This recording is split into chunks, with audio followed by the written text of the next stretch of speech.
Join Drs. Savanah Craig and Ronnetta Sartor as we navigate life beyond graduation.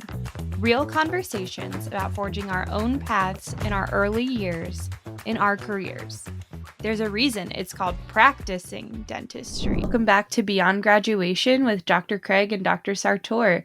This week we are talking about managing your dental team. This is an extremely great topic. Yes. Because I feel like the dentistry is the easy part most days, but managing personalities can be very complex. Yes, sort of the people piece of, we talked about the patient piece, but now the other people in your practice, your team. Right. And, it's just probably the most important people that you're going to interact with, because your team and the culture that your team has can make or break your practice. Yes. Yeah, and you think about you're only one person in the grand scheme of this machine. So your team is your extension of you in your practice. So well, you are managing the big team over here as a practice owner. Yeah, it's interesting. So, as some of you guys may know, about a year ago, I acquired a practice. And so when I acquired the practice, I hired the 3 pre-existing employees that the previous owner had worked with for many years. And currently I have one of the 3 remaining, and then everyone else on my team are people that I hired. And which is not uncommon, right? For sure. Yeah. There was no drama or anything like that. But what I will say is that 2 of the previous doctor's team members leaving allowed me to be able to build the culture that I wanted in the office. And kind of, they all came in and kind of had my vision and not the previous owner's vision in terms of how we see the office moving forward and how we treat each other and how we treat our patients. Yep. Do you think your patients have felt that culture shift? To some extent, I think it's more so a shift in terms of personalities, because I acquired the practice from an older doctor, and we're in a very small town. So I think for the most part, the thing that has remained the same is that he cares and cared for them, like his own family. And, I do the same, and it's something with our team that we try to foster in every interaction that we have with our patients. I think it's more so the difference is, just new people doing it, new personalities doing it, as opposed to the team that the previous owner had. And, Interesting. How has your experience of team management changed going from, resident to associate to practice owner now? I don't know about you, but in residency, coming out of dental school and not having an assistant at all, to actually having an assistant was awesome. But very soon in residency, you realize, okay, well, if I want my assistant to kind of know what I need and want from them as an assistant, I have to coach, and we have to work together, and I have to be able to lead. And so it wasn't a really big change from residency to my associateship. that I was in for 4 years, because I just took those same concepts and Mm-hmm. would coach the assistants that I had as an associate. But I think all of those experiences just helped me to be able to be a better leader now in the office that I'm in, because it's not only am I leading assistants, now I'm also leading hygienists, and I'm also leading front desk people. But I think at the end of the day, as long as you stay true to the core values that you have and you want to foster in your office and with your patient experience, and as long as everyone is on the same page and have agreements that they follow each day, it all works out. What about you? What's been your experience, as a new associate out of residency with Yeah. team management? Yeah, I think it's been interesting. In residency, the hope was that we like had an assigned assistant that we worked with for several months, but just with team transitions and things like that, it never, worked out that way. We rotated assistants a lot. And I always, I was an assistant for a few years at an oral surgery office, like in summers in college and things like that. So I can empathize with the experience of like, what does each doctor want and need? And so I sort of shied more towards like, I'll just get it, or, making it, I wasn't so focused on them knowing everything that I want. And over time, like, we got a feel for each other, but it wasn't so strict just because I knew they were working with 6, 8, 10 different doctors depending on the week.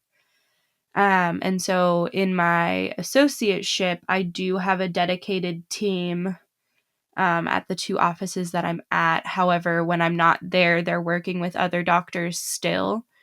So I try to like, give them some grace in that, all of us do different things. All of us ask for different instruments. And it's interesting to try to find that balance between, this is what I want and I need and I expect versus, you know, I think you can learn so much from your team too. And they've been doing this far longer than I have. And just being like, oh, what does Dr. whoever use? And I did that a lot in residency, especially of I was there to learn. So what does, try this instrument, try this forcep and see how it goes.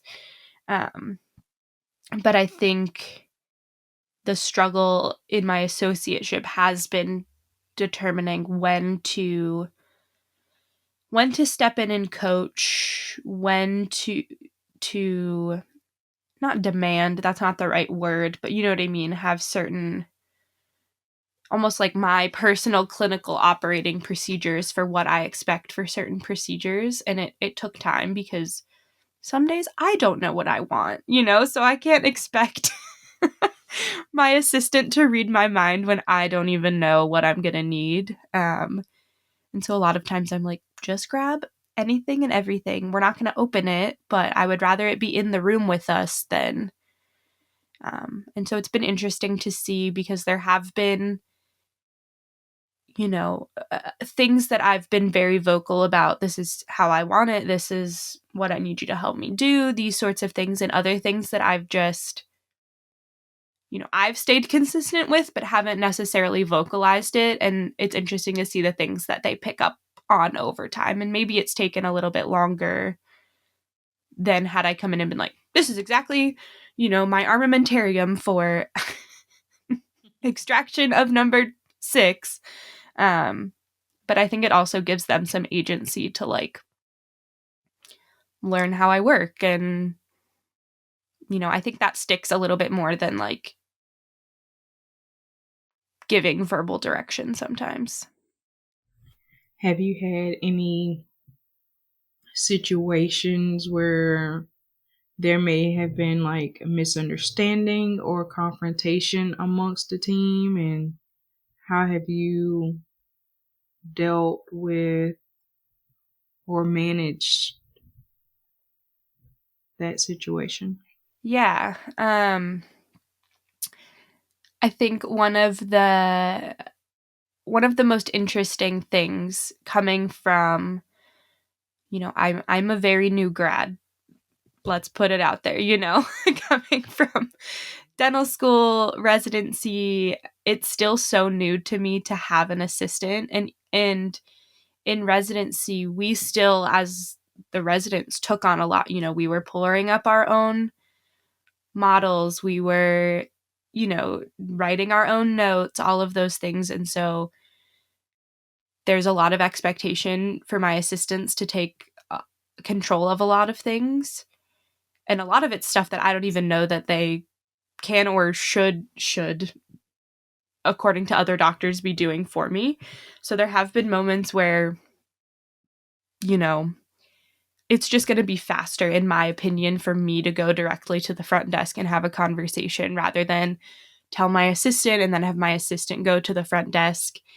And we've had some tension about some of my assistants worrying that I don't trust them because I'm not giving them so much responsibility, if that makes sense.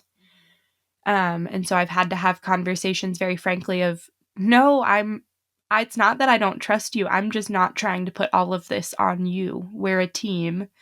Or in Ohio, we have EFTAs who can fill our fillings for us, which is a very different uh, world than I've ever practiced in before. It's incredible. I love it.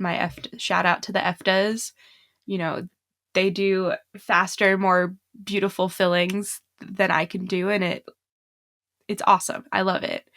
But there are times where, even just yesterday, I had prepped one patient and my EFTA was filling, and I was going in to prep another patient, and it was just a couple occlusal composites.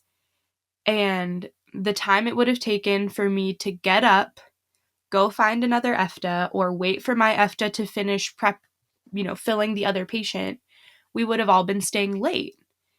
And so I just filled the fillings.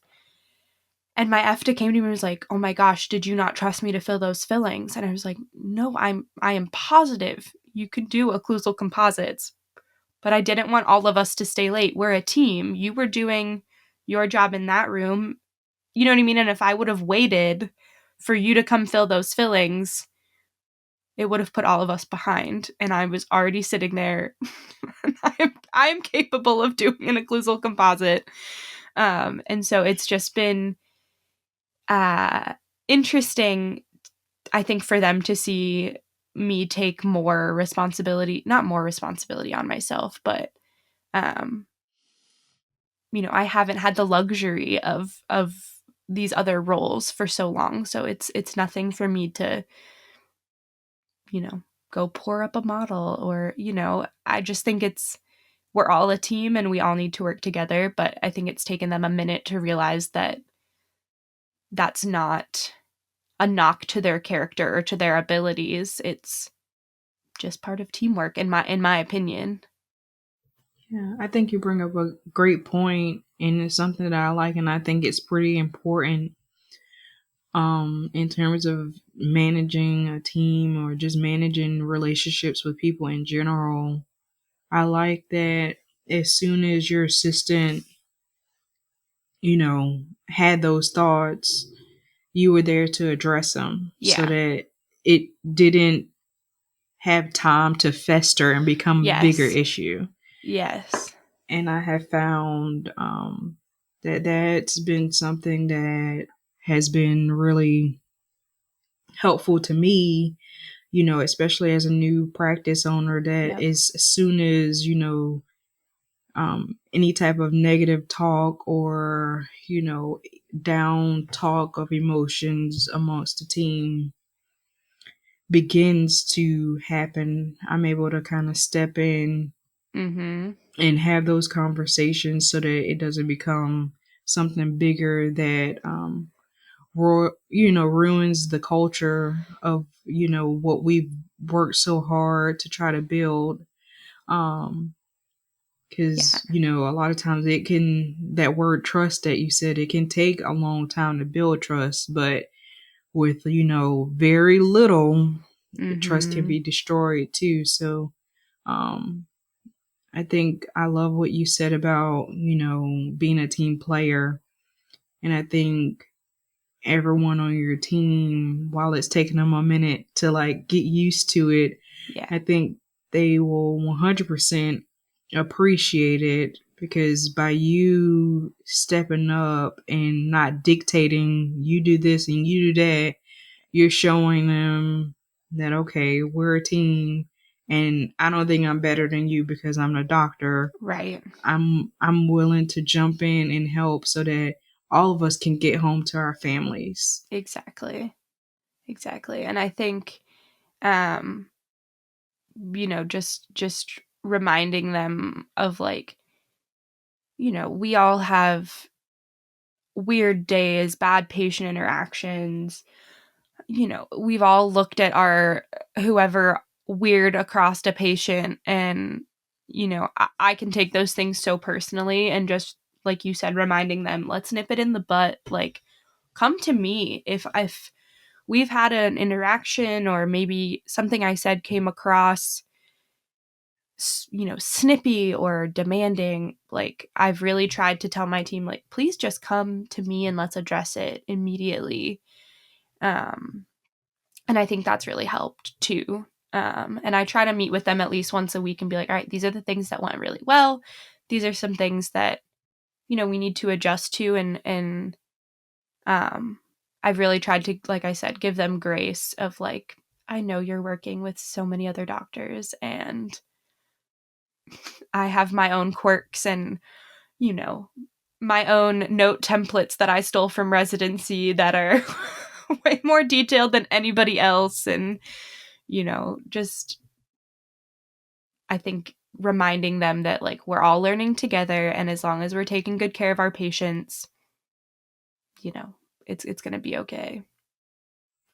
I think, in addition to that, it kind of builds accountability too. And I think Mhm. that's very important in terms of team management. We talk a lot about, on my team, filters that we might have based on Mm. like previous experiences or Yeah. automatic negative thoughts. And we hold each other accountable with making sure that, and I'll catch myself doing it sometime too. Like if I, have a negative thought or I say something, I let them call me on it, and we Yeah. call each other on it, and we automatically figure out a way to change whatever it is into a positive.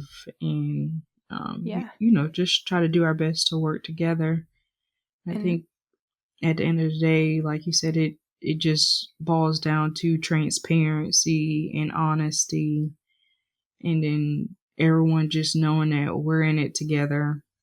we're all human. Right. Like, I'll be the Um first to let them know, hey, I know I make mistakes, like, mhm. and I'm very quick to apologize if it's something that I Yeah. dropped the ball on. Yes. And the only thing I ask from them is to have that same level of transparency and honesty. 100%. And I think, I don't know, it's been really cool to watch, like I said, things unfold like over time. And I think the other thing is they see my transparency with my patients too, of like, hey, this was an unintended bad outcome, or this didn't go the way we thought it would, or and I set a lot of those expectations up front. But I think if they see that I can treat my patients that way, they know that, like, basically I'm seeing everybody as equal humans here, and we're all just trying to do our best And I every think that single brings day. up a great point too, because I have had patients comment on how my assistant and I interact, or how Yeah. our front desk coordinators interact with them. Yep. And patients, they know, Oh yeah, they they can see sense, everything.